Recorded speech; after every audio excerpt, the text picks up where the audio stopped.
Now, the man you just heard is one of the most sinister killers in modern British history. A man so evil that police could not believe the crimes he committed or the audacity he had when committing them. And maybe most ironically, a man who carried out crimes that almost mimicked one of the UK's most famous serial killers, who just so happened to be born in the exact same town. This is the story of the Bradford murders and the strange existence of Steven Griffiths.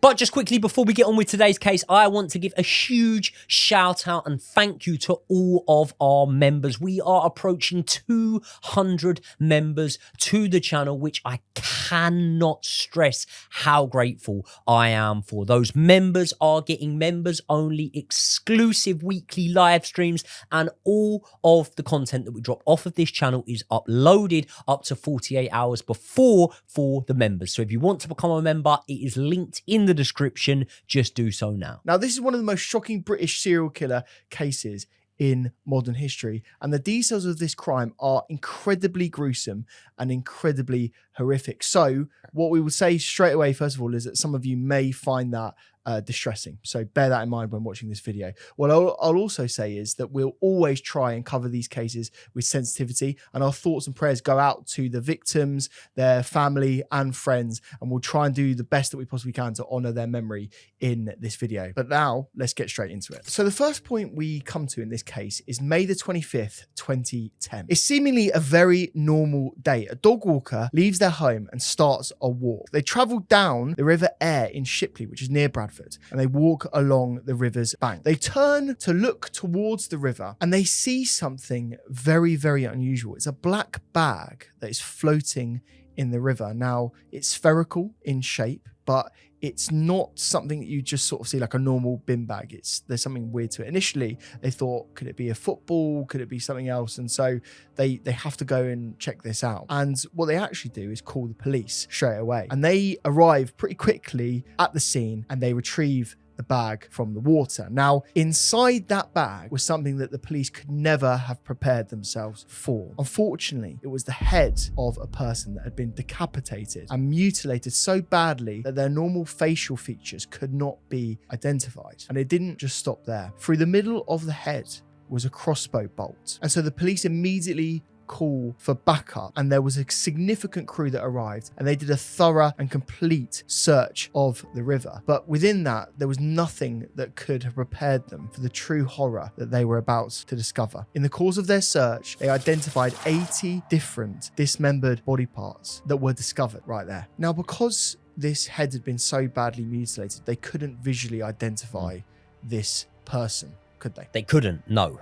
But when the news broke, there was actually a family that were very cautiously waiting by the phone, and they were waiting for that phone to ring because they had actually been without a family member for a significant amount of time. And that was actually the family of 43-year-old Susan Rushworth, who had disappeared on the 22nd of June 2009. Now, Susan Rushworth was an escort, a working girl in the Bradford area, and she actually used this means of work to fund her substance addiction that she had. Now, at the time she went missing, she had actually come off of the substances that she was using, and therefore when she did go missing, I think her family originally thought that maybe she had relapsed, maybe she had fallen back into her old ways, and that's why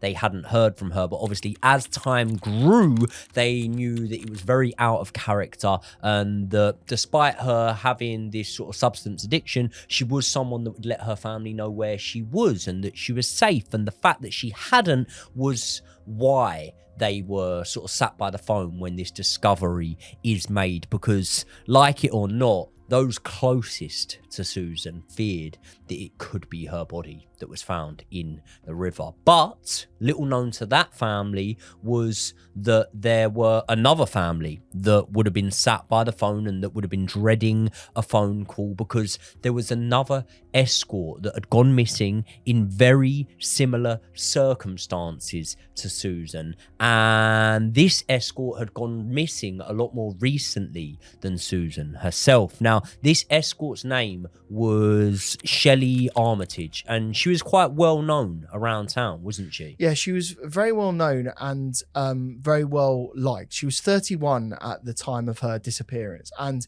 she was described as a very popular girl, and actually, you know, she harbored ambitions to become a model. So much, you know, that she was described as beautiful. And amongst that market of men that were using escorts around that time, she was very, very much one of the more popular ones. Like, I know it's kind of ironic to say, but she was good at her job.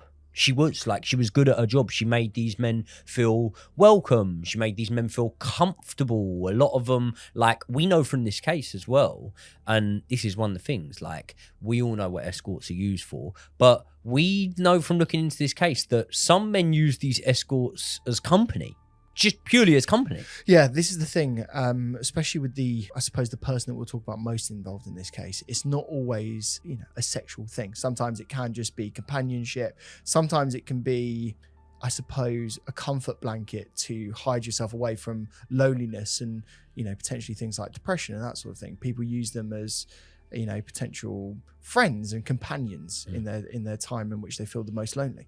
And Shelley had gone missing on April 26th, 2010, so not long at all before the discovery. And when she went missing, it was more apparent that she had gone missing because, as I say, she was a vibrant personality around town. She was last actually seen on Rebecca Street, and that is in Bradford's red light district where a lot of the escorts are working. So once again, obviously Shelley's family are sat by the phone, and they're kind of preparing themselves for the worst. They're thinking, she's gone missing, there's been a body found. However, the woman found in the river was neither. It was 35-year-old Suzanne Blamires. She was said to have been a normal and happy young lady who, in her younger years, had actually studied to be a nurse before life having other plans for her. And in her 20s, her life would start to take a darker twist where she'd reportedly become addicted to heroin and would turn into an escort. Her friends, however, still describe Susan as happy, feisty and fiery, and it's reported that at the time she went missing, she was actually living with her boyfriend, who was said to have encouraged her work on the streets. Her mother, however, went on to say that Susan did not have the life that she was meant to have, and what happened to her will haunt me until the day that I die. So, as Joey says, there were 3 women that were missing at the time. In the river, they have identified a female's dismembered head. So what the police immediately do is they try and ascertain other things around the scene. So they, as I said, there were other body parts in the river, weren't there? Exactly. So they started doing a search and they found these 80 other dismembered body parts. So right, just quickly, hold on. I'm not very good at maths, but if there's 80 body parts, that tells me that there's not one victim. That tells me that there's, you know, there's multiple bodies that these parts have been taken from to have 80 different body parts. Well, this is the thing. What the police said is that these bodies were cut up to such a huge degree in that these pieces were very, very small, actually. So the fact that they've even been able to find them is just crazy to start off with. But let's try and figure out what the police actually were able to do. So they actually had to identify the actual dismembered head via dental records. That was the only way they could, because obviously it was so dismembered. That was actually identified to be Suzanne Blamires, who, as we say, was 36 years old at the time of her death, and that was how she was able to be identified. Now, obviously, what the police also then do is they look at the other body parts, they DNA tested those, and they were actually able to find that Shelley Armitage was found as part of that as well. So they actually were able to identify Shelley Armitage through basically DNA records, effectively. Now, what's interesting about this is, obviously, we mentioned that there were 3 women. They didn't actually find any details of the third woman within this crime. And so at this point, the police had to carry on searching to try and find Susan Rushworth, which at the moment they were unable to do. But why don't I give you, Joey, a bit of context about Bradford at this time and a little bit about setting the scene in terms of where this was going on? Because I think the place itself is important for this case. Yeah, and I think the main thing that the viewers will be thinking, especially those that are historians of UK crimes and whatnot, is that Bradford is the scene of something that happened decades before, but very, very similar in terms of working girls and escorts having their lives taken. So there's always that, I suppose, that fear that there could arise somewhat of a copycat killer in that area, isn't there? Yeah, there's a trauma to this town, which obviously, because of the history, because of the Yorkshire Ripper, people would be worried about 100%. So Bradford and the surrounding area is the place in which these crimes took place. So at the time, Bradford was described as one of the most dangerous cities in the UK, particularly because there was a lot of unemployment in the area and there was a lot of criminal activity. Indeed, what's clear is that much like other places and other towns up and down England, specifically, there was a significant drug problem. And also there was an unregulated red light district. So again, the laws around prostitution and around, that sort of thing at this time were quite murky in the UK. And it wasn't really to protect the working girls. It was, in fact, it actually made their lives a lot more dangerous. So, and when you say unregulated, it just means like turn a blind eye, basically, isn't it? It's not unregulated in terms of it's legal, but they're not looking at they're not enforcing a regime or anything like that. It's the fact that in the UK it is illegal. There are some grey areas to these laws, and I don't want to say the exact word because YouTube strikes and whatnot, but the P word. There are some grey areas to these laws in terms of whether you're able to do it or not, but like you say, very much not regulated, and because of that, a blind eye very much gets turned. And that's why I would say there is a reason why these specific individuals are the most vulnerable members of society when it comes to these sort of crimes, isn't there? 100%. And the red light district in Bradford is particularly important to this case because there was a flat in a place called Homefield Court, which was a converted mill building in the middle of the red light district, where one of the most shocking pieces of video evidence from this case was identified.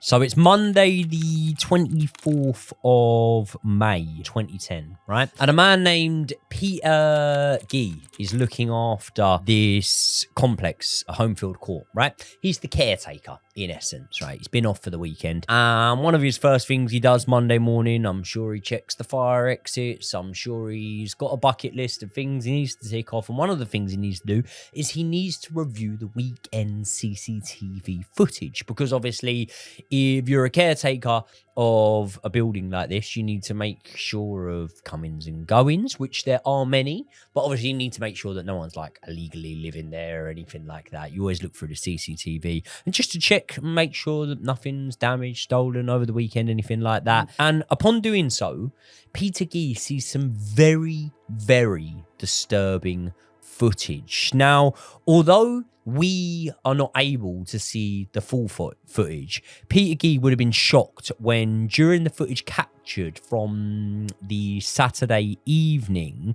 under 48 hours, by the way, before Peter Gee is actually sat there viewing this footage, a woman was seen running up the hallway away from one of the tenants of this apartment building. She's then seen being dragged back into the apartment by a man who appears to actually clock the CCTV and realise, oh shit, there's a CCTV camera there. That man then comes back out of his apartment, in which he almost raises a toast towards the CCTV footage and shows a crossbow. Now, Peter Gee is contrary to something that we won't be able to see, which is the footage, which he actually goes on to view and sees the man in the footage shoot the woman through the skull with the crossbow, instantly killing her. Yeah, and literally taking her lifeless body back into the flat as well. The footage itself must have been so horrific and traumatizing that surely this guy was impacted in it for the rest of their life. And what's the first thing that you would do? What's the first thing you would do if you were Peter Gee? Immediately send that footage to the police. The newspapers. No. Sorry? I would do it to the police, but if you're Peter Gee, you might contact the Sun newspaper, say you've got some footage of someone killing someone, and, you know, say you should pay me for that footage and you can use it in your own newspaper. Now, this part of the story is absolutely mental. Crazy. Absolutely mental. So this Peter Gee fella, he's a caretaker. I get it. Like, I understand it, right? All jobs in all walks of society are important, but all jobs in all walks of society, I'm sure if you ask the person in that job, we could all do with an extra bit of money. We could all do with an extra bit of newspaper money for an interesting story. To call the Sun newspaper first. Very fitting that it was the Sun, by the way. To call the Sun newspaper first before you call the police really does show you, I suppose, when we're talking about this being one of the most dangerous areas to live in, the depravity, if that's even a word, of this area, that your first thought is, how can I financially benefit off this? You've just seen a woman being killed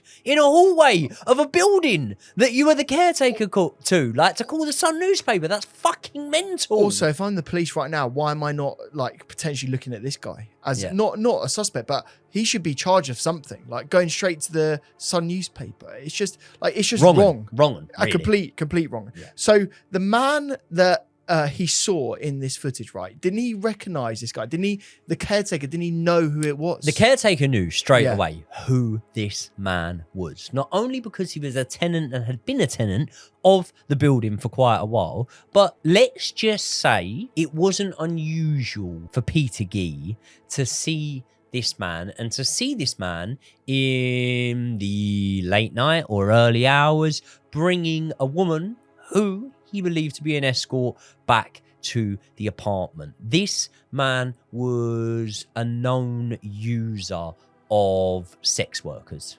basically. And again, this is why I say it's a grey area. It wasn't something that was getting him in trouble. It wasn't something that was potentially risking his position as a tenant of this building.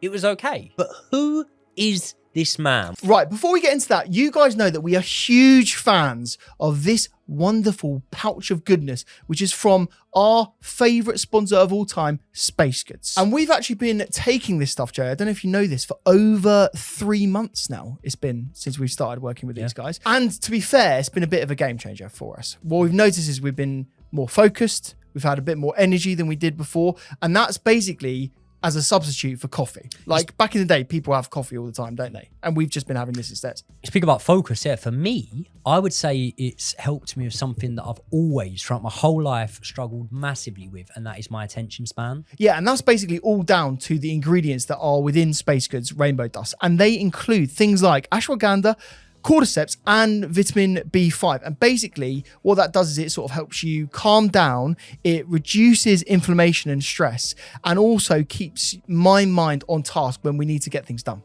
But often these drinks taste absolutely rubbish, but Space Goods is nothing like that. My personal favorite is the chocolate flavor, and to be honest with you, it just tastes like a hot chocolate. I absolutely love it. But it's not just chocolate. You've also got vanilla and cinnamon. You've also got this flavor, which is coffee caramel. So if you're a fan of coffee, but you like it with a little sweet element of it, that is a brilliant flavor. And they've also got decaf coffee flavor now as well. So you can say, unlike coffee, you're not going to have a big crash of energy. You're not going to have a dodgy stomach, but you are going to have more of a pick-me-up to get you through the day. And I know that hundreds of you have also tried this as well, because Space Goods have told me that you guys are putting in loads of orders. And we've actually been getting loads of other DMs as well from you guys saying how much Space Goods are of help. So we really, really appreciate you guys sending those in. And so if you want to see what all the fuss is about, hit the link in the description below and use code JOEYJOSH for 20% off your order. And if you hit that link, you can also get the Rainbow Dust Starter Kit, which comes with one of these wonderful little pouches, but also a whisk, a spoon, and a free mug, so you can start having this drink with ease. And if you use that link, you'll be able to get that for just £24. So make sure you hit the link in the description. And thank you so much to Space Goods for their continued support of this channel and allowing us to make these videos for you guys. Now let's get back into the video. Well, this leads us back to Steven Griffiths. And as you can tell from hearing me just say it there, I have a lot of trouble pronouncing the surname Steven Griffiths for some reason. Can you give me a Griffiths? Griffiths. Now I'm saying it quite well. But for the sake of the video, I am just going to call him Steven, unless another Steven comes into the story. Then we'll call them by their surname. Go back to the old Griffiths stuff. But yeah. Steven was born on December 24th. Now, I can see why that would make you angry. Would it make you angry to have a December 24th birthday? It's a shit birthday for sure. Yeah. It's my uncle's birthday. Oh, bless him. Yeah. Do you want to say that back?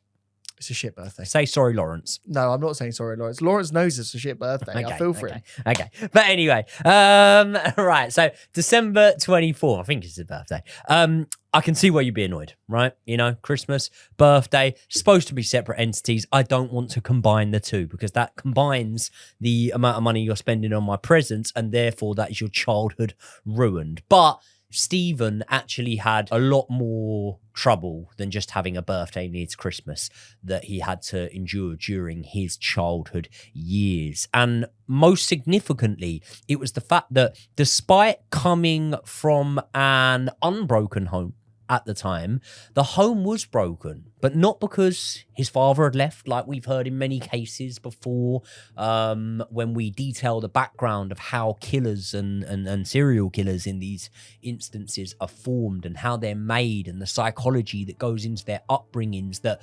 potentially plays a role in their character as they grow older. The reason that this family was broken was because his mother was sent to prison. She was sent to prison for benefit fraud, was it, Josh? Yes, she apparently defrauded the government out of £9,000 in benefit fraud. Do you know what roughly costs £9,000 per year? Go on, tell me. Private school. Yeah. Private school fees. Steven was sent to private school. His old man apparently saved up everything he could to send him to a very, very good private school, yeah. Now, he was the oldest out of 3 children. I don't know whether or not his brothers or sisters, or whether it was 2 brothers, or I know he had a brother. I don't know whether or not they all went to private school, but I know for sure that Steven went to private school. Steven was highly educated, and Steven academically was a very, very intelligent young man. Now, I can imagine, right, if you're a kid, your mum gets sent to prison. This is sort of before his teenage years almost, right?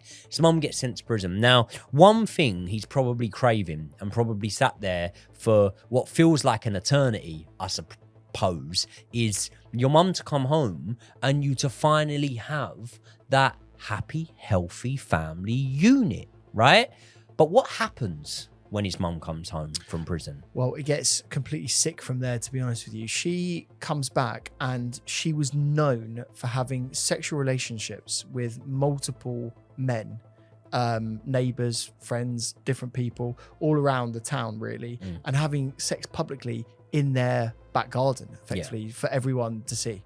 So instead of, you know, a happy and harmonious home life that Steven probably thought he was going to have when his mum came out of prison, she actually leaves his dad. And like you say, she's sloshing it about like it's going out of fashion, basically. That's what at least it's reported as. And you know, in public, this would have a very, very negative effect on Steven. And some dots that I've drawn when researching a lot of these true crime cases that we've been covering is that there's a significant link from young boys having to see their parents have any type of sort of sexual activity in their younger life. There's a direct link, I find, that it seems to pop up in every case we cover when we look back and go, hold on, how did this man or this perpetrator become so warped and so evil? There often is this link of either catching parents in bed or stuff like that, isn't there? It's also a control thing, I think, especially for Stephen, in the fact of, in his young life, he had no control over his family environment, the way that he was brought up, a secure home,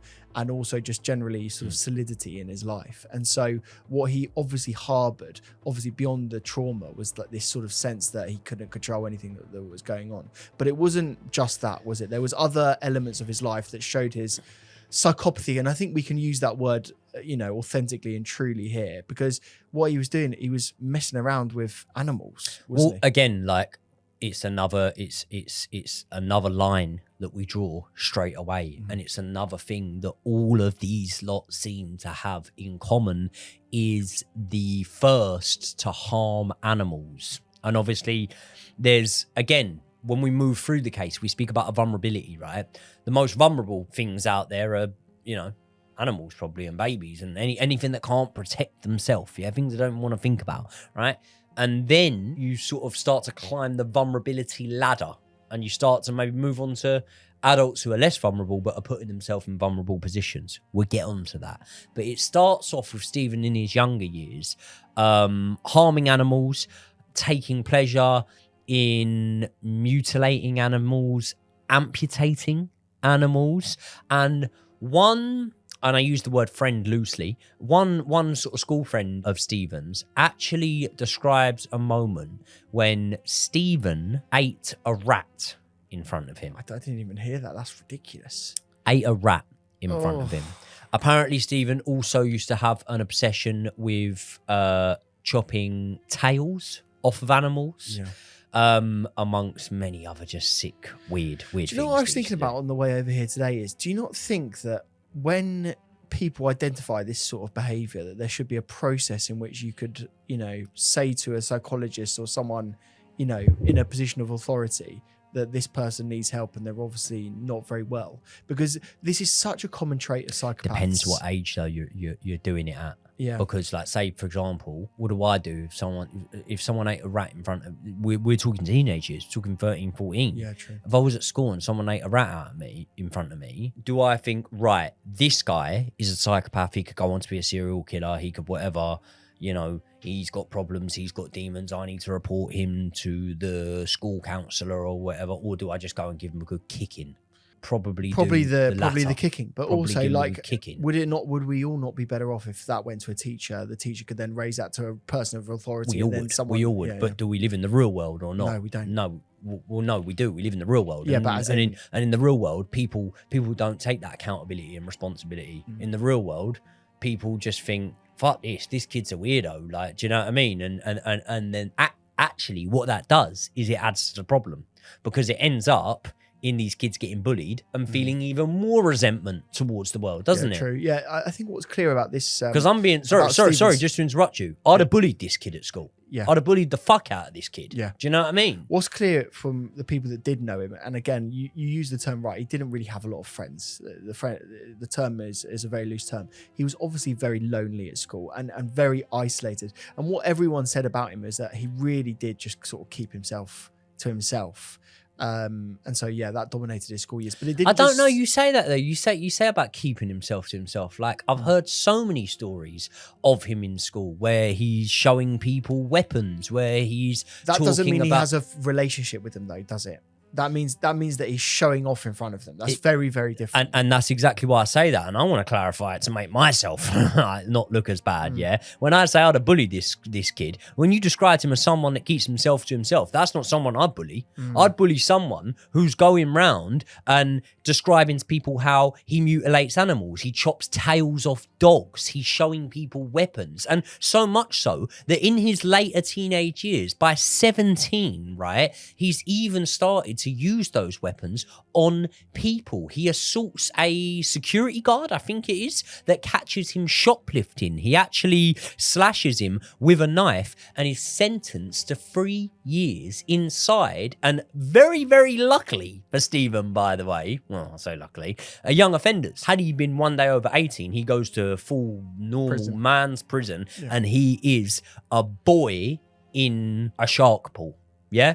Whereas in young offenders, at least he's the oldest in there. Do you know what I mean? Which means that, you know, should be a little bit bigger. And if you're 17, you should be able to defend yourself against a 13-year-old or something like that. So at least you're the oldest in there. Was quite bad though. Didn't you say? That's the reason why I went back on my point a little bit. Yeah. I've got friends that done years in young offenders and whatnot. Like young offenders is bad. It is bad. So it would have probably had an effect on him, and I would guess that would have been a negative effect. Yeah, and I suppose that sort of encapsulates more of the story. Like we're laying the groundwork to kind of build a picture of how this guy ended up doing what he did. Really, to be fair, and it clearly did have a negative effect because within a year of his release, he obviously got released early, but he's arrested once again, once being found in possession of an air pistol. Now, do you know the reason he gives to the police for why he's got this air pistol? No, go on, tell me. The reason he gives to police, don't worry, is just to shoot down birds. Yeah. In the countryside, to be fair, they do use air pistols to scare birds away. Not allowed to do it though, are you? Yeah, you're not really allowed to do it. You're not without a license. Yeah, very true. Yeah. And did he have a license? No. And you say the countryside, like, how countryside is it? It's Midlands we're talking. Yeah, it's not, well, yeah, even Norfolk. We're not about Norfolk. We're not about Norfolk. We're about Yorkshire. Yeah. So was he really in a countryside farm? No, I don't think he was. So yeah, that should have raised suspicions. Did he get any time for that? Interests, wildlife, sanctuaries, birds, and Peter Sutcliffe. I wouldn't really, do you know what I mean? Put that together, like, it doesn't look good, does it? It doesn't look good. So was he arrested and got any time for that air pistol debacle? No. Didn't get any time. No. Let off. Not enough there. Nothing really to have him on your radar. Well, you should have done, because in 1991, he was diagnosed as a sadistic psychopath. And the following year, he is arrested for holding a knife to a woman's throat. Do you know how this came about? No, go on. Paranoia. Again, he's in a library. There's 4 girls, I believe. There may have been 3, but he believes that they're laughing at him and taking the mickey out of him, which obviously when you're looking to wind someone up, there's no place you go like the library. You go down the library when you're on a wind up. You won't go into a town centre where it's filled with people. You'll go to a library, won't you, where it's basically empty. So he's come up with this in his head. In my opinion, these girls probably haven't even been looking at him, noticing him, or laughing at him. He has held a knife to a woman's throat, right? Around this time, by the way, no consequence of this. Around this time, Steven is said to have told hospital staff working with him that he fantasizes about killing. This is just ridiculous. There's so many warning signs that I feel like were missed in this case. And actually, this really is a bit of a story of a man that slipped through the net more than anything, isn't it? And what I find the saddest part of this is he goes to university at this time. He actually studies for quite a long time. We'll get into the studies in a second. But I believe at university, this is where he meets a girlfriend at the time. I hope that his girlfriend Kathy didn't know about the psychopath definition that someone had given to him, because if she had, that worries me even more. But she was soon to find out, wasn't she? Yeah. Because he mistreated Kathy horrifically. Actually, multiple counts of violence towards her, punched her, broken nose. I mean, you've got some grim details, haven't you? Yeah, Kathy had a really shit time, and I think she was in such an awful traumatic relationship. She almost struggled to get away from it. It wasn't just the broken nose and the punches, the bruises that she seemed to have on her body on a consistent basis. He also stabbed her in the leg as well. So super sick. And also they had a dog, and apparently he was trying to mutilate the dog, and apparently it wasn't just their own dog that he'd done that to, but also there are other cats and dogs in the local area that again he'd actually physically harmed, and poor old Kathy had to deal with that as well. So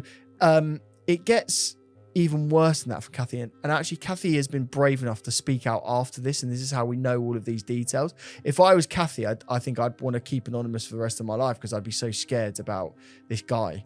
But she actually comes out and says that there was an incident in which Stephen actually drugged her. So basically, he gives her a cup of tea, I believe. She starts feeling weird, and he actually says to her, "You're dying." And so she, rightly so, panics, ends up being able to get to a hospital. She manages to survive. But the fact is she knew at that moment that he had actually tried to kill her. And I think that was the catalyst for her to try and get out of the abusive relationship. She manages to do that. But that's not the end of the story for Kathy. It was several years. We're talking nearly 10 years of harassment, stalking. You know, he'd send her scary messages. He fucked around with the parents as well of Kathy. And it all came to a head and got very serious for her. And speaking of scary messages, it's around this time that he's using what was a very popular social media platform at the time called MySpace. And predominantly, he's using MySpace to post cryptic sort of evil messages and to repost stories about murderers. It's very clear to see what sort of interest he has from looking at his social media. But also, just if you were a citizen around the Bradford area at that time, you would have known this fella. You would have known Steven Griffiths. And I'll tell you why you would have known him. Because he was the man that walked the lizard on the lead, right? Every town has got one bloke that everyone knows, yeah? Epsom used to have a bloke called Flip Flop Graham. Sutton has the wizard, right? Sutton has a wizard. You ever seen that old wizard in the purple wizard robe? Amazing. Yeah? I've never seen Sutton him. has a wizard, yeah? Okay. Like every town's got this one person that's got this quirky thing about them that everyone knows, yeah? In the Bradford area, he was that town's because he had a pet lizard, quite a large reptile this lizard was. Yeah. And he used to walk the lizard. By the way, lizards don't need walking. Like, they don't need walking around town centres. They usually live in a glass box. They usually live in a glass box. Yeah. Okay, so I'm not saying they don't need a little bit more room than that. They don't need walking. It's not like a dog where you need to take them out on daily exercise. So the only reason you walk a lizard on a lead is for pure vanity reasons, isn't it? It's because you think you're showing off. You're showing off. And that wasn't the only time that he showed off, actually. He had a neighbour called Rachel Farrington who lived in the block of flats that he was in at the time. Bedsit. He was now living by himself, wasn't with Kathy anymore. And he invites Rachel into his flat. You know, seemed like a very kind young man. Nothing wrong with him at all. Rachel gets into the flat. She sees the pet lizard, obviously, you know, well known to the area. He's walking around with it. And she asks him, what does the lizard eat? She's asking an innocent question. And he goes, well, why don't I show you what the lizard eats? And you know, she again thinks nothing of it and expects to see some form of pet food. No, it's a live little rat that he pulls out of a drawer, effectively. Again, you're thinking like there might be like a tofu supplement type thing which animals eat or whatever. Yeah. But this guy... Maybe a bug. This guy has got rats accessibly available in his bedside drawer. Basically. Yeah, he's just got a drawer with rats in, completely fine. Lifts the rat up, puts the rat into the glass box. We call it a cage. Let's do it. Drops it in. The lizard goes over to the rat, cowering in the corner, bites half its body off, and poor old Rachel is sat there watching the entire thing. Steven Griffiths at this point just says, oh, it's just nature and that's completely normal, and laughs it off as if nothing had just happened. He knows how to push the right buttons for a woman, this man, doesn't he? He knows. Because if I was a woman and I just seen a lizard eat a rat, I'm ready. He knows how to scare a young woman, and poor old Rachel had to deal with that. And I think that was probably the last time that she went into that flat, Rachel. Yeah, I mean, the thing is though, like that is nature taking its course. Like it is. That is nature. That is what happened. It is. But unfortunately, some people don't want to see nature. But it's like the whole argument of oh, well, you wouldn't kill that animal, so why aren't you a vegetarian? That's not how the world works, unfortunately. And unfortunately, despite some animals, that's the animal kingdom, they'll eat other animals. Some people don't want to see that. And this guy did not have any sort of ability to read a room, to check the temperature, to maybe think, do you know what? This young nice woman, she doesn't actually want to see a rat get decapitated. But also, I think it's worse because I think it shows that he wanted her to see it, and he wanted to perform a show and make her feel uncomfortable and unwell. Can I ask you a question just quickly? You went to uni, didn't you? I did. How old were you when you went to uni? 19. 19. Yeah. Okay. But you can go to uni at any age. Yeah. Was anyone ever looked at as being a little bit creepy as they were a little bit older at uni, or was it just like There were some older students. I wouldn't have said they were creepy at the time. No. To be fair. No. Would you have said this man was a little bit creepy if he had rocked up on campus, lizard on lead in hand, goffed Slick sort back of hair. look? Yeah, very much, oozing the look as well. He wants you to know, like, this is me, right? Would you have looked at him in any sort of way at all, or again, would you have just, Maybe I would have just said, he's a bit quirky and maybe you avoided him. But when I learned potentially what he was studying at university, I might have started asking a few more questions. Because when people go to uni, mate, they're doing geography or, they might be doing maths. And maybe they'll be studying some weird anthropological statements about what was going on in society at a particular time period. Do you know what I always say? Go on. I always say study or invest your time in something you're interested in. Something you love. Something you love. Yeah. Something you love. What did he study at uni? He studied Victorian homicides at university. So Ancient killings. So basically, well, not too ancient, in the 1800s, in England, just killings. And there were some absolutely notorious ones. And again, a historian might be studying that. Again, not too unusual. But what was unusual was the fervor of this guy's studies. He would go into granular details about some of these murders. He would do a lot of coursework. I'm sure he got very good marks in his degree. So now we've told you a little bit more about Steven. Let me take you back to the CCTV. So now, what would usually happen in a police case is that there'd be a bit of a cat and mouse chase. You would be struggling to identify the person. You'd build up a series of evidence, and then finally you might realise you've got the wrong person. Yeah. If you've watched our last video, you might be getting there. But yeah, you've had to build a case, and you've had to do that. Now, Peter Gee knew exactly who this person was. He had seen the video footage. Now, he was coerced into going to the police eventually, but eventually he ended up going to the police. So obviously he had to say to them, I know who this guy is. I know what flat is. I can tell you exactly where he is. So what you would be expecting is he knows that the CCTV camera is there, Steven Griffiths. He's seen it so much so that he's raised the glass and actually sort of looked directly at the camera. And this is the image that you can see behind us right now, right? And so if I was a smart man, potentially what I would do is vacate the flat, maybe try and make it a bit of a chase, maybe try and escape town, go to somewhere else and evade capture by the police. Now, that's not what Steven Griffiths does. Well, one thing I would say though, is obviously we are not in the know about whether or not Steven has ever been reprimanded, warned about any behaviour, whether or not, as I say, it was looked on negatively or not. So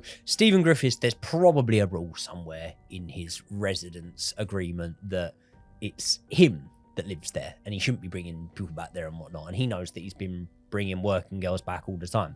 By the way, he has not just been bringing working girls back to harm them. He's, been using their services sometimes. And sometimes, bizarrely enough, even using not their services, so to speak, just using them for company, hasn't he? Yeah, this is a really weird element of this story. So we talked about Bradford, we talked about the red light district earlier on, and we did that for a very particular reason. The reason is that Steven Griffiths was known in the red light district as a kind man, a guy that would bring working girls back to his flat and sometimes offer them food, offer them drink, talk to them. And actually, more often than not, there wasn't a sexual element to it. It was just mainly, well, we guess, I suppose, that he was a lonely guy and wanted some companionship. I don't think they were scared of him. Per se. It didn't seem that way. It seemed like he was one of the people, one of the Johns, I suppose you would describe him as a guy that was a decent guy and would pay them for their time. And the reason that I mention this is because there is a chance that Steven doesn't know that anyone's coming for him, and there is a chance that Steven doesn't know that anyone analyses that CCTV footage. Because if in his tenancy agreement it says, don't bring brasses back to the flat, basically, or something along them lines, and he's been doing that and he's never been called out on that, there might be a part of him that thinks that no one ever watches that camera. Mate, do you know what I mean? Mate, this is what you just said is mental. Like, he's literally toasted the camera with a crossbow in hand. And yeah, you might do that ironically, as if, you know, there's no one watching it, so I might as well do something like this. I think he knew that he'd been caught on camera, and I think he knew he was rumbled. I think he maximised it. He's not an idiot. I definitely think he knew that there was a likelihood, but I don't think that he was like full on, like 100% knew. Yeah, no. That looks like the hallway to a building of flats that I've lived in, and that has CCTV in there, and I'm fucking certain that never gets checked. Do you know what I mean? So all I'm doing it off his my own experience. What I'm saying is, when the police come to reprimand Steven, I don't believe that he's necessarily sat there even, you know, crossbow in hand, pointed at the door, waiting. I think that he's not 100% sure that he's getting caught here. What he says to the police might really weird. Might contradict that. Before we get into that, can I just say what I've never understood with cases like this, because there are quite a few murders that go on within flat blocks, and living in a flat block myself right now, when someone shouts or there's something going on in the hallway or something like that, you hear about it. It's quite obvious because you're in a general area. Based on the photos that I've seen, there are several flats that are down this corridor. How the fuck did someone not hear this and come out or call the police on the night? I've never understood that about this. Anyway, lots of students probably living in there as well. It's just cheap, affordable renting and stuff. I just find it weird. All I would say is, if that went down in my flat block, I'm sure people would know about it. So I found that weird. So what happens is, armed police come to Steven's door on Monday, May 24th, 2010, and they basically have no idea what to expect. As Joey says, this guy could have been sat cross-legged, waiting with a crossbow, armed at the door, and these guys could have been shot straight away. Anyway, they get into the property. They know that this guy is armed and dangerous, so they've got the guns drawn, ready to go. And what's weird about it as well is that Steven didn't actually resist arrest at all. In fact, they found him sitting in bed, basically waiting to be arrested, I suppose, when he knew that the police were going to be there. Scarily enough, right next to the bed was a loaded crossbow, was hunting knives, were other bolts for the crossbow. And as you say, mate, he did say something weird when police arrested him. Effectively, what they have to do is they have to say, "Who are you? Identify yourself." And he said, "I am Osama bin Laden." Osama bin Laden, who at that point was still evading capture. It was. I think it was another year until the US captured and killed Osama bin Laden. So yeah, just strange, really weird. Super weird, and it doesn't just stop there in terms of the weirdness. Obviously, the police arrest this guy on suspicion of murder. They've got all of the proof that they possibly need, and so they remove him from the property. They take him to a police station, and then they start doing their forensic searches. What initially the police immediately said was that there was a horrific smell in the flat, and actually police afterwards and investigators afterwards actually said that this was a shrine to murder and violence. They said that there was blood in quite a few different places. They said that he tried and removed elements of the carpet because there was blood stains on the carpet, and they found crossbow bolts all over the place. In fact, there were actually crossbow bolts lodged into the walls. So what was clear is that there was an element that he was proud of the location, but there was also an element that he tried to clean up. And in fact, there was actually evidence that he bleached certain areas as well. So like, it's super weird. Like, he's in a duality here. Is he showing off and proud of what he's been able to create, or is he trying to get rid of evidence? It's a strange one. Now, why I say that is most interesting because police actually, and this is horrific, right? They actually discover sizable portions of human brain tissue. They actually found that in the microwave, which was just super weird. Sorry, they found it in the microwave. Was he eating it? Well, that's the thing. That's the thing that, again, he would later on talk about. But I mean, it's in the microwave. It doesn't take a genius to kind of put the two things together, does it? Potentially, yeah.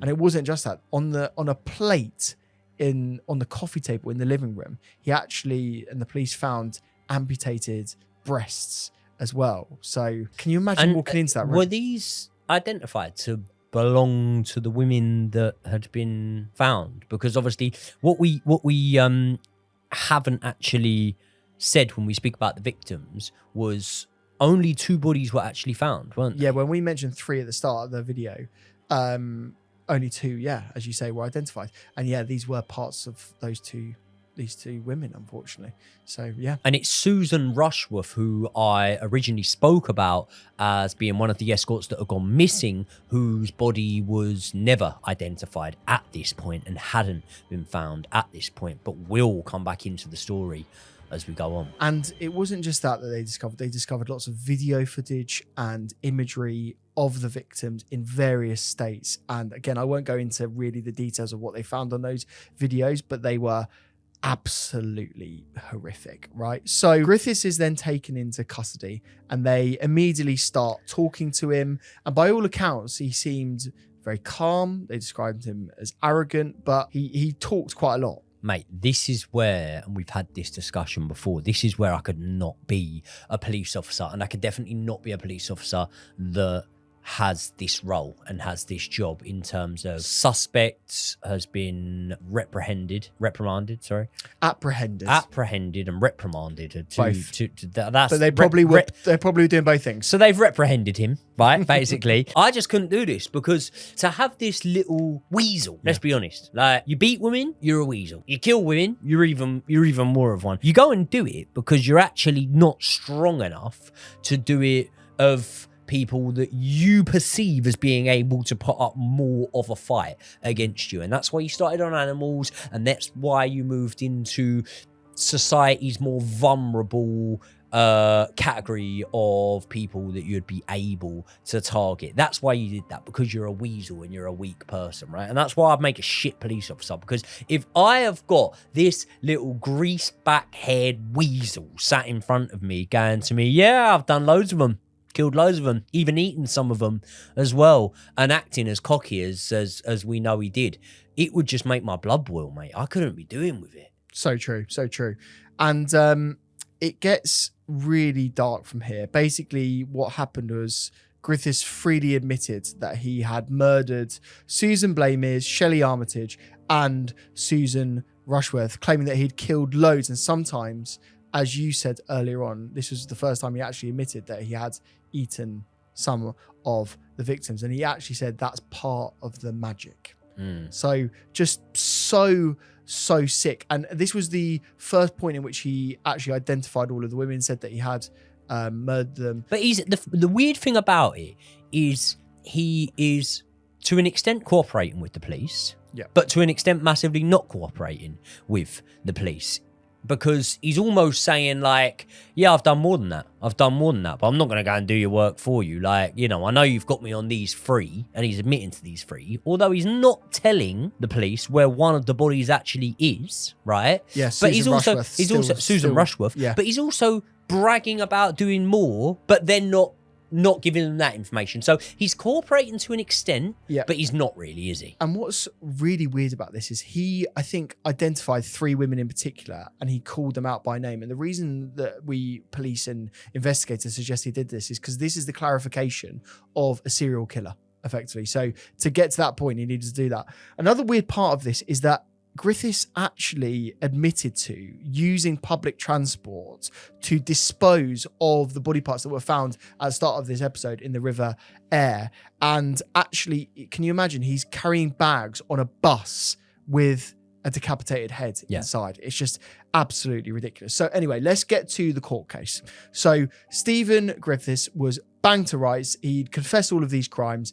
And unlike a lot of the cases that we cover on this channel, therefore immediately pled guilty to the murder charges. Having been arrested on May 24th, he was taken to Bradford Magistrates Court on May the 28th, 2010. And in this moment in court, he basically was asked to confirm his name. And this is the first time that he classifies himself. So he calls himself a murderer's name. We see this in lots of different cases. And he calls himself the Crossbow Cannibal. He did this intentionally, it seems, to get press attention and for people to become terrified of this guy for what he did. And I think that really did start working, really. And the victims' families publicly gasped in the gallery when they heard this and actually said, did he actually really say that? And again, it's just clear it's just an egomaniac trying to make himself to be more grandiose than he actually is and actually give himself a self-identified name. So finally, he was sentenced to the 3 murders of those women. And on the 21st of December 2010, Mr. Justice Openshaw actually sentenced Griffiths to 3 life sentences to be served concurrently while under a whole life order, which means that Steven Griffiths should never be able to be released from prison. And it was the victims' families that expressed intense and profound grief after this court appearance. And indeed, Suzanne Blamires' mother, Nikki Blamires, actually said, "I am serving a life sentence as a result of what this man has done." And Susan Rushworth's mother, Christine Thompson, actually appealed to Griffiths to reveal what he had actually done to her daughter, because sadly, to this day, her remains have actually never been found, and she's never actually been able to be laid to rest properly for her family. And again, that's just such a horrible part of this case. But he does get sentenced to prison, and that's not really the end of the story, because, Joey, it carries on going from there. We know actually a few more details about his time in prison, don't we? Yeah, one of the things that always interests me massively is what happens to these inmates in prison afterwards, because as we know, like, look, neither me or yourself have been to prison, but we know a lot about the prison system. And one thing we know is that the prisoners are fucking bored, mate. They are bored out of their mind. And one way to combat boredom is drama. So any kind of drama that can happen within a prison, if it's there to happen, it will probably happen. And if it's going to happen, it will happen with these high profile inmates. And obviously Steven Griffiths found himself no different. Now, at HMP Wakefield, right, very well-known prison, houses a lot of high profile inmates. Steven is unlucky enough, or for us, lucky enough, to actually be put on the same wing as a family friend of Suzanne Blamires. What are the chances of that? Absolutely crazy. I didn't know that. Same wing Really? as a family friend of one of the women he killed. Now, obviously, this man, who's actually unnamed at the moment, did attack Steven. He's said to have punched him in the face, knocked him unconscious. Steven hit his head on the way down as well. Spent time in the prison's hospital facilities after this. And not only that, it's also reported that in 2019, he was actually stabbed in a prison attack with a homemade sort of prison shank, I'm assuming. It's actually made out of the piece of wood, and he was stabbed through the chest, wasn't he? But he survived that attack. Steven, since his conviction, has had several suicide attempts. They usually pop up when other high profile cases or killers or anything like that are in the media. So basically, even behind his prison cell, this man's still crying out for attention. Seeking attention constantly. And I think really this puts I suppose it explains his sort of like egomania. It sort of shows his psychopathy. He needs attention. He needs sort of like validation. The thing is, the weird thing to me is, if you want that attention, an easy way of getting that attention would be owning up to the crimes that you almost brag to have committed, right? I want to ask you a question after looking into this man. Do you believe him? You know when he says there's loads more? I've killed loads of them. Right? Because there are several sort of escorts and working girls and things like that that have gone missing. There'll be several more that have gone missing and never been reported missing because they probably had substance issues. Maybe they didn't have close enough family or friends connected to them at that moment in time that were able to report them missing, and therefore they're not known to be missing, right?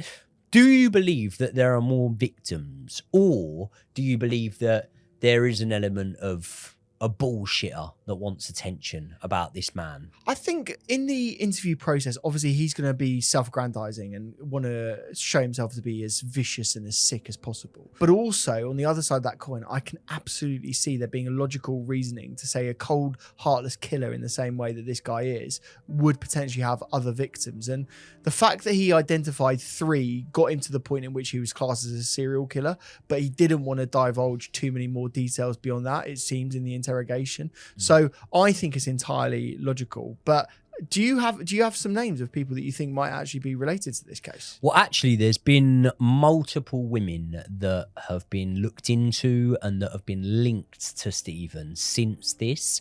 And there's been multiple cases that I've looked into of other possible victims. But there's one name that specifically stands out at me, and that is a woman named Rebecca Hall. And I'll get into the details, but to give you my reason for why I am cautious about saying that I think that Steven did this is basically just because of the amount of time that had passed before the murder of this woman and the acts that Steven committed, because the acts that Steven committed were done in, definitely for serial killer terms, a very short amount of time, weren't they? 14-month period or so? Yeah, not long at all. Yeah. So Rebecca Hall was a working girl in the area, and she was actually found, or I should say her body was found, in 2001. Now, do you know how many feet she was found away from where Steven was living at the time? I've heard it's incredibly close. She was found in a car park 870 yards away from Homefield Court, where Steven was living during that killing spree. Now, that car park that she was found in, right? Do you remember you spoke about the girlfriend that Steven had prior to the killings that he abused and tortured? Kathy. Yeah. Do you know that he took Kathy to this car park and told her that the reason they were there, almost like it was a sightseeing event, was because this was where the body of Rebecca Hall had been found, right? So it was something that he definitely took an interest in. And obviously we knew that he took an interest in murders anyway, had an interest in the Yorkshire Ripper. She was a woman in the area that had been murdered. So I suppose a lot of what you could say here is circumstantial, isn't it? It is, but also that makes complete logical sense, because what these killers do is they are proud of their crimes. They do enjoy going back to the scene of those crimes. And also, I think what he really got pleasure in was scaring Kathy and potentially making her feel uncomfortable. That was one of the things that is clear to see in all of this case, is that he enjoyed making other women feel uncomfortable. So when you piece that all together, it's a very logical assumption to say that he had something to do with it. But there's a missing piece, isn't there? Gone. Steven to Rebecca Hall, isn't there? Why is that? What's missing about it? Well, there's no connection there apart from the fact that same area and whatnot. What about if I told you that it was known that Rebecca Hall regularly visited the flat of Steven? How have they not pieced that together themselves then? How have the police not pieced that together? Who have they heard that from? The police have pieced that together. Okay. And that's why they have questioned Steven over fine. this murder. Steven has not been compliant with the questioning Of course. over this murder. And Steven has given the police very, very little to go on. But it's an awful set of coincidences, in my opinion, that almost a decade prior, I'll admit, there is a young girl who Steven admits to knowing, who Steven admits to spending time with, who is found dead yards from where Steven is living. Steven takes his then at the time girlfriend to view the site of where the body was found and said, "Did you know that this was where Rebecca Hall's body was found?" And yeah, for him to go on to commit the crimes he did, I think that there's every possibility that that is one that Steven Griffiths did as well, was the murder of Rebecca Hall. 100%. And as we say, that could have been one of potentially multiple other victims. And I think what we'll say now is that we feel so much for the victims and their families in dealing with this case. And we want to remember Susan Rushworth, Shelley Armitage, and Suzanne Blamires. They were all innocent women that were taken far too soon. And again, you know, the families had to deal with hearing about the gruesome elements of their murder, and also that, you know, the way that their bodies were treated after they actually passed away in court as well. So yeah, we feel for all of those guys, and, you know, we send our regards and our remorse to them as well. Yeah, definitely a hard case to cover. Any case with violence towards anyone, but violence towards minors, violence towards women, violence towards people in vulnerable positions is something that I can't stand. And it's, listen, there'll never be a true crime case where we're looking at serial killers or murderers and we're saying that we like anyone in the cases. However, what I will say is I did find in this case, more so than many that we've covered, I distinctly disliked this man. He, to me, is not someone that I would get on with in any walk, shape, form, or capacity of life. A real low life of the world. And his contribution to this world is so extinct and nothing that I'm very, very glad that he is left to rot behind jail and is, you know, spending large amounts of that time in fear, really, isn't he? Fear and pain, yeah. And again, you know, obviously we don't have the death sentence in the UK, but, you know, a full life term without any ability to have parole is probably, you know, the most serious punishment that we could dish out on someone. So, yeah, we hope he rots in prison and has a very shit time in it, because he deserves it for the way that he's treated these women. So people, that's all we've got time for in today's episode, but let us know in the comment section below what you want to see us cover next. We will see you all in the next one.